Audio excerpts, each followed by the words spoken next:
پانچتون سے شہر شوراک جاتے ہوئے ہمیں کار کا ایک ایسا خوفناک حادثہ پیش آیا جس نے میری کتاب زندگی میں ایک عجیب و غریب باب کا اضافہ کر دیا۔ موٹر کار کی پچھلی سیٹیں سامان سے لدی ہوئی تھیں۔ چچا جعفر نے سامان کا ایک جزو بن کر پچھلی سیٹ پر ڈھوئے جانے کی بجائے بہتر سمجھا کہ ڈرائیور کو ساتھ نہ لیں اور اس کی سیٹ پر خود رونق افروز ہو جائیں۔ چنانچہ وہ اگلی سیٹ پر بیٹھے کار چلا رہے تھے اور میں ان کے پہلو میں دوربین لیے ادھر ادھر کے مناظر دیکھ رہی تھی اور راستے کا جائزہ لے رہی تھی۔ جہاں کہیں پرخطر راستہ یا کوئی اچانک موڑ نظر آتا دکھائی دیتا، میں انہیں پہلے سے آگاہ کر دیتی۔ ایشیائی صبح کی خوشگوار خنک ہوا، پہاڑی راستوں کی ناموار گھاٹیاں، کہیں ابلتے ہوئے چشمے، کہیں بل کھاتی ہوئی ندیاں، کہیں کوثار کا کاسنی چوٹیاں، کہیں سربلند صنوبر کے مخروطی سرے، اور ان تمام چیزوں نے ہمیں بے حد محظوظ کر رکھا تھا۔ دفتر میں نے دوربین سے دیکھتے ہوئے کہا، چچا چچا، ایک اور پرخطر موڑ آ گیا، رفتار ذرا دھیمی کر لیجئے۔ اف، یہ سیاہ غار راستہ بھی بہت ناموار ہے۔ چچا جان کے منہ میں موٹا سا سگار تھا، گول گول آواز میں بولے، تردد نہ کرو، بہت آہستہ چلا تو تاخیر کا اندیشہ ہے۔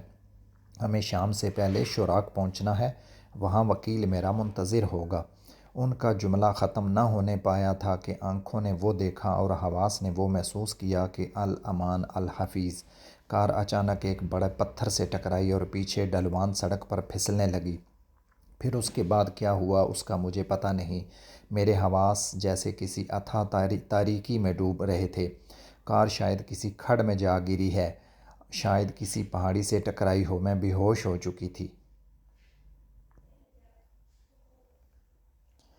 5 دن کیسے گزرے مجھے اس کا مطلق احساس نہیں۔ پیشانی پر اور سر کی پشت پر ایسی چوٹیں آئی تھیں جنہوں نے مجھے بے سدھ کر رکھا تھا۔ اس پر شدید بخار نے حواس مختل کر دیے تھے۔ 5ویں دن جب مجھے کچھ ہوش آیا اور میں نے اپنی پلکیں اٹھانے کی ایک ناتواں کوشش کی تو دیکھا کمرے میں ایک گہری تاریکی پھیلی ہوئی ہے، ایسی بے روح تاریکی جسے میری آنکھوں نے پہلے کبھی محسوس نہ کیا تھا۔ اگرچہ میرا سر پٹیوں میں جکڑا ہوا تھا مگر میں نے اسے آہستہ سے گھما کر دریچوں کو دیکھنے کی کوشش کی، مگر بہت جلد مجھے محسوس ہوا کہ کمرے میں نہ کوئی دریچہ ہے نہ روشنی کا کوئی دوسرا اہتمام۔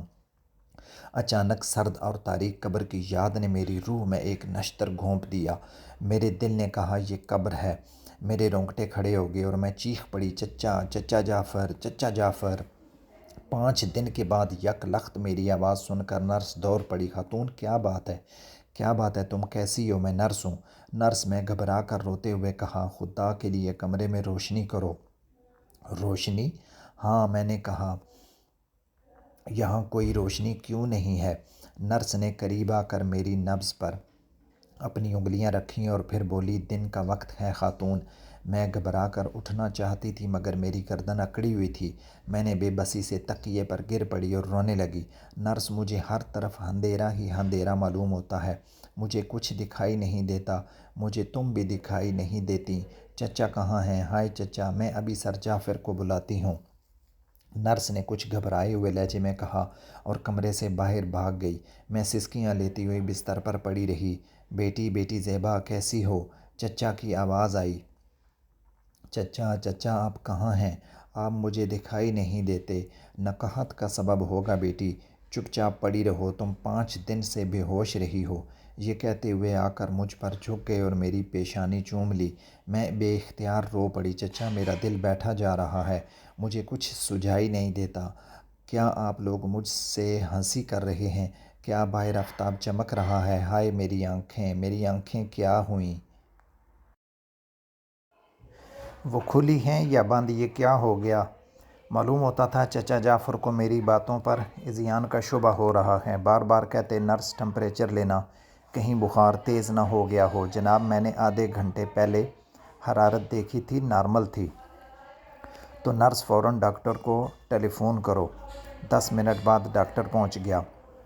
اس نے مجھ سے چند سوالات کیے، پھر دھیمی آواز میں چچا سے کچھ کہا اور انہیں کمرے سے باہر لے گیا۔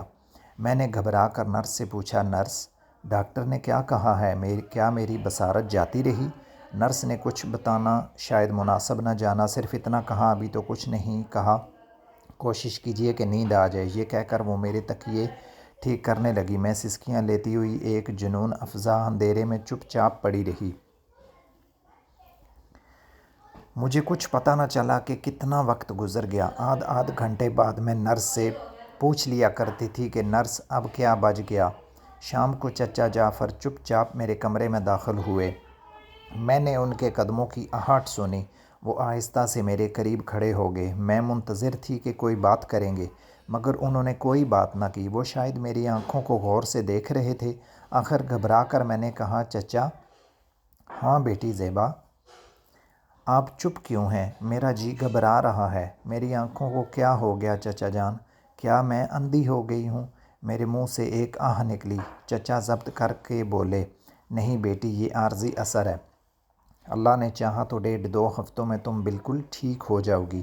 میں نے محسوس کیا کہ ان کی آواز میں ایک دل سوز درد پنہاں ہے۔ میں چیخ پڑی، 1.5-2 ہفتے؟ اتنی مدت اس اندھیرے میں رہوں گی؟ ہائے اب کیا ہوگا؟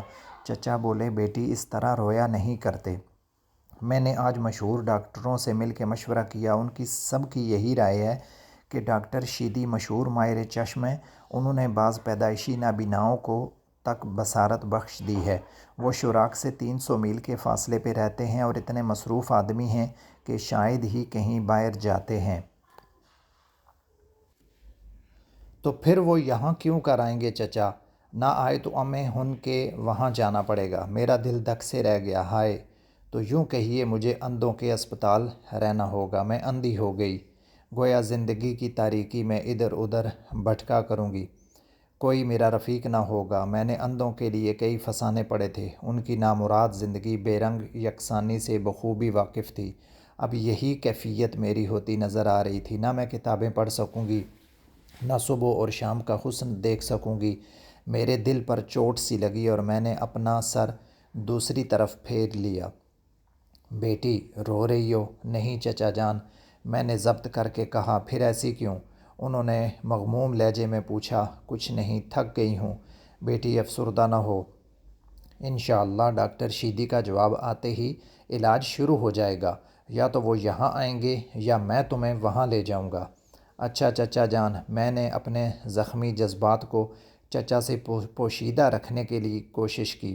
چچا جعفر کمرے سے باہر چلے گئے اور میں گھبرا کے رونے لگی۔ میرے لیے اب اس دنیا میں، اس وسیع اور روشن دنیا میں کچھ بھی نہ رہا تھا۔ تاریکی، صرف بائیں کرتی ہوئی تاریکی۔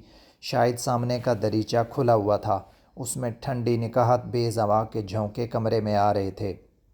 رات کی چڑیاں باغیچے میں سبک دلی سے سیٹیاں بجا رہی تھیں، مگر نہیں، نہ رنگین پھولوں کو دیکھ سکتی تھی جن سے مجھے محبت تھی، نہ خوش گل پرندوں کو جن سے مجھے عشق تھا۔ آہ تاریک زندگی!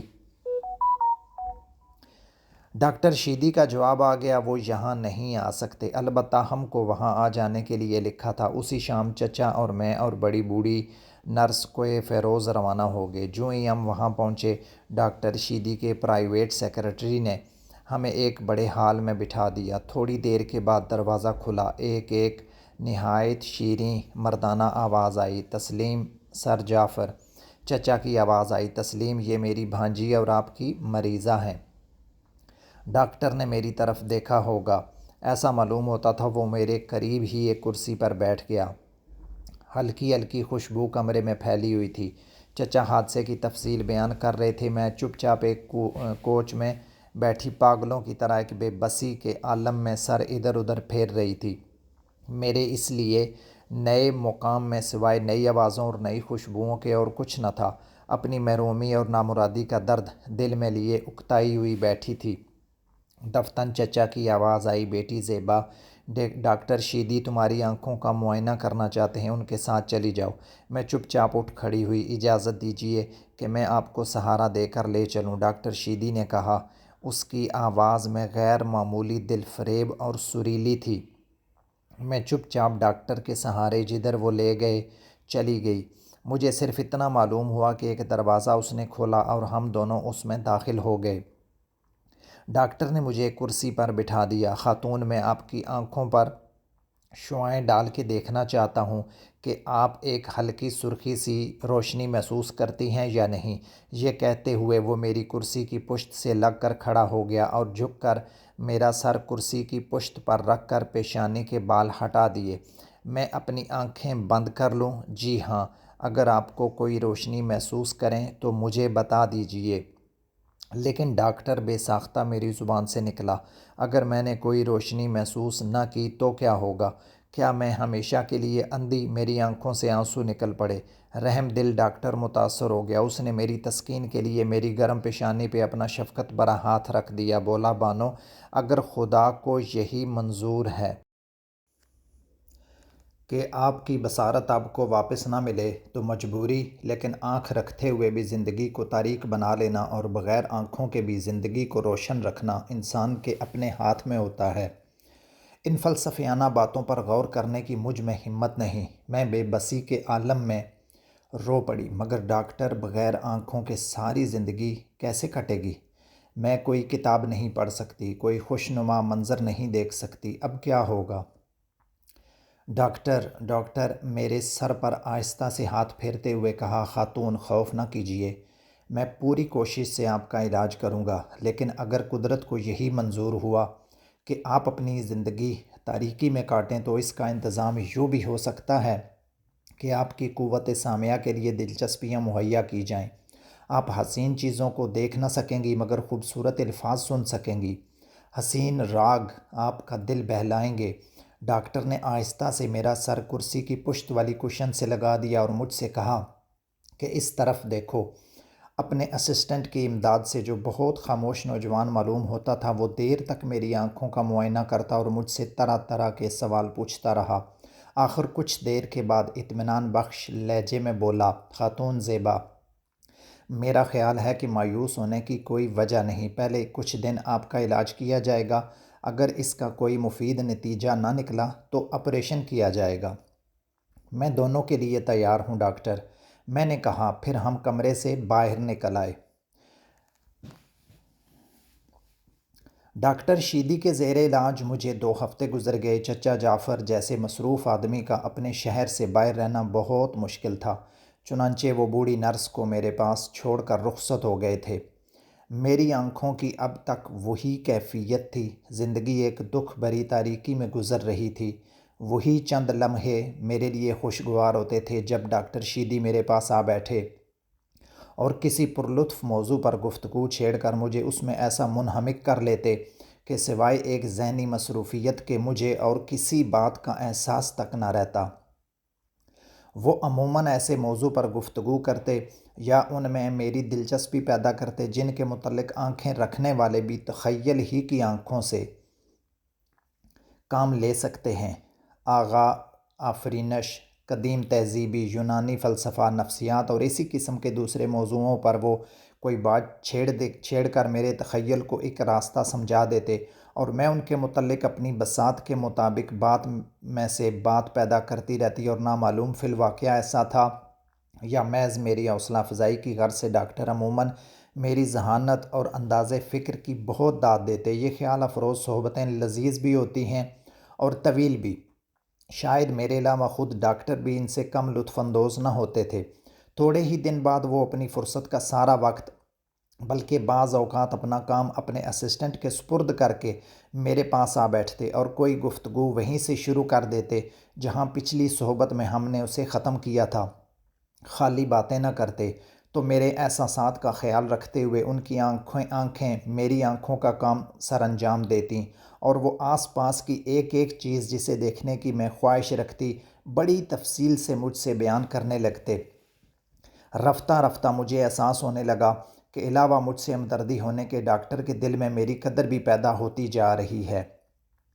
ڈاکٹر کے رخصت ہو جانے کے بعد بعض اوقات مجھے بہت دیر تک اپنی نابینائی کا احساس تک نہ ہوتا۔ میرے تخیل کے لیے سوچنے اور غور کرنے کے لیے ہمیشہ کچھ نہ کچھ موجود رہتا تھا، لیکن جب بھی کبھی عملی زندگی کا کوئی واقعہ مجھ میں اپنی نابینائی کا احساس تازہ کر دیتا تو اس تمام خود فراموشی کی کسر نکل جاتی کہ پھر تکان کے سوا اور کوئی شے میرے لیے باعث تسکین نہ بن سکتی۔ ایک شام دریچے کے پاس کوچ پر بیٹھی تھی، سر دریچے کے باہر نکال رکھا تھا۔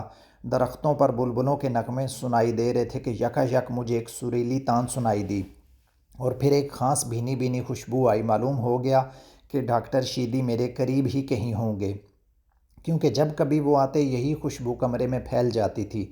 اس وقت ڈاکٹر کی آواز آئی۔ میں آپ کو دریچے میں دیکھ کر ادھر آ نکلا۔ میں یہاں چڑیوں کے نغمے سن رہی تھی۔ ڈاکٹر، کیا ابھی آپ ہی کوئی مصرع گنگناتے زینے پر چلے آ رہے تھے؟ جی ہاں، وہ میں ہی تھا۔ کتنا پیارا راگ تھا۔ میری زبان سے نکلا۔ جب سے بصارت گئی میری قوت سامعہ تیز ہوتی جا رہی ہے۔ ڈاکٹر، کیا آفتاب غروب ہو گیا؟ ڈاکٹر میرے قریب آ کر کھڑے ہو گئے، پھر کہا، ابھی غروب ہوا ہے۔ میرا خیال ہے کسی طرف کو چاند طلوع ہو رہا ہوگا۔ آئیے میں آپ کو باغ میں لے چلوں۔ میں فوراً تیار ہو گئی۔ اس نے مجھے اپنے ہاتھ کا سہارا دیا۔ ڈاکٹر شیدی دراز قد اور مضبوط آدمی معلوم ہوتے تھے۔ ان کی آواز بھی بہت دل فریب تھی۔ جس وقت ہم دونوں باغ کے زینے پر اتر آئے، اچانک میرا دل دھڑکنے لگا۔ یقیناً وہ بہت خوبصورت بھی ہوگا۔ میرا دل بے اختیار چاہنے لگا کہ اس کی شکل دیکھوں۔ ہم 2 منٹ باغ کے زینے پر چپ چاپ کھڑے رہے۔ پھر ڈاکٹر شیدی نے کہا، اب چاند طلوع ہو رہا ہے باغیچے پر۔ اس کی ہلکی ہلکی روشنی کانپنے لگی۔ چاند بہت سفید ہے، نہ بہت زرد۔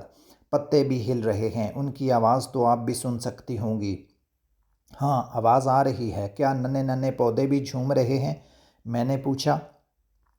نہیں، اتنی تیز ہوا نہیں، بس سرد بلند درختوں کی ٹہنیاں ہل رہی ہیں۔ لیجیے، چاند اب کچھ اوپر کو آ بڑھا ہے۔ شہتوت کا سایہ خوفناک معلوم ہونے لگا۔ کیا شہتوت بھی لگے ہیں؟ ہاں، گرمیوں کا آغاز ہے، کچے شہتوت لگے ہیں۔ چلیے آپ کو فوارے کی طرف لے چلوں۔ ہم دونوں فوارے کے پاس ایک کوچ پر جا بیٹھے۔ وہ کہنے لگے، فوارے پر ایک عورت کی گردن ترشی ہوئی ہے۔ عورت کی دونوں آنکھوں میں سے پانی نکل رہا ہے، گویا آنسو بہہ رہے ہیں۔ میں بول اٹھی، آہ، کتنا المناک تخیل ہے۔ نہ جانے ایسا بت کیوں تراشا گیا۔ چاند کی کرنیں ننھی ننھی بوندوں پر چمکنے لگیں۔ لیجیے، ابھی ہمارے سامنے سے ایک جنگلی خرگوش جھاڑی میں بھاگ گیا۔ سرسراہٹ آپ نے بھی سنی ہوگی۔ ہاں، سنی تھی ڈاکٹر۔ آج تو آپ بالکل وہی خدمت انجام دے رہے ہیں جو کبھی میری آنکھیں دیا کرتی تھیں۔ میں سوچ رہی ہوں، اگر میں یہاں سے مایوس گئی تو گھر پر میری آنکھوں کا کام کون دے گا؟ ڈاکٹر 2 لمحے چپ رہا۔ مجھے محسوس ہوا کہ وہ مجھے بغور دیکھ رہا ہے۔ میں کچھ شرما سی گئی اور بولی، ڈاکٹر، آپ کیا کر رہے ہیں؟ چپ ہیں؟ وہ بولے، آپ نے ابھی مجھ سے سوال کیا تھا کہ آپ یہاں سے مایوس گئیں تو گھر پر آپ کی آنکھوں کا کام کون انجام دے گا؟ تو خاتون، آپ کو جو بہترین دوست ہوگا اس کا سب سے بڑا فرض یہی ہوگا کہ آپ کی آنکھوں کا کام دے۔ میں تو مایوس لہجے میں بولی، مگر میں کوئی بھی ایسا دوست نہیں رکھتی۔ ڈاکٹر، بالفرض اگر ایسا کوئی نکل بھی آئے تو اسے اتنی فرصت کہاں ہوگی کہ اپنی زندگی کے تمام کام چھوڑ کے مجھے دنیا کی باتیں سنایا کرے۔ ایسی ہمدردی تو فرشتوں میں ہوتی ہے، اس لیے تو میں آپ کو فرشتہ سمجھتی ہوں۔ کوئی بھی ایسا دوست نہیں؟ ڈاکٹر نے مکرر پوچھا۔ اس کی آواز میں سنجیدگی اور درد بھرا ہوا تھا۔ کوئی نہیں ڈاکٹر، میں نے کہا۔ کیا یہ خدمت میں انجام دے سکتا ہوں؟ میں حیران ہوئی۔ کیا؟ کون سی خدمت؟ یہی کہ زندگی بھر آپ کی آنکھوں کا کام میرے الفاظ دے سکیں۔ زندگی بھر؟ میں نے حیران ہو کر پوچھا۔ ہاں، یہ کیوں کر ممکن ہے زندگی بھر؟ میں پاگلوں کی طرح سوال کیے جا رہی تھی۔ میری حیرت ابھی ختم نہ ہوئی تھی کہ ڈاکٹر شیدی نے اپنا ایک ہاتھ میرے کندھے پر رکھ دیا اور بھاری آواز میں بولے، زیبا، میں زندگی بھر اس خدمت کو انجام دوں گا۔ مجھے تم سے محبت ہے، شدید، بڑی شدید۔ میں لرز گئی۔ صرف محبت کے فقرے سننا اور اپنے چاہنے والے کا چہرہ نہ دیکھنا کس قدر عجیب ہوتا ہے۔ ایسا معلوم ہوتا تھا جیسے کہیں دور سے ایک ملکوتی راگ میرے کانوں میں پہنچ رہا ہے۔ میں از خود رفتہ ہو کر ڈاکٹر پر گر پڑی۔ میری زبان سے صرف اتنا نکل سکا، شیدی۔ شیدی نے مجھے مضبوطی سے پکڑ رکھا تھا۔ لرزی ہوئی آواز سے میرے کان میں پوچھنے لگے، زیبا، تمہیں بھی مجھ سے محبت ہے؟ میں بے خودی کے عالم میں بولی، یقیناً مجھے تمہاری آواز سے عشق ہے۔ میں تمہارے فلسفیانہ اور شاعرانہ فکروں کی شیدا ہوں۔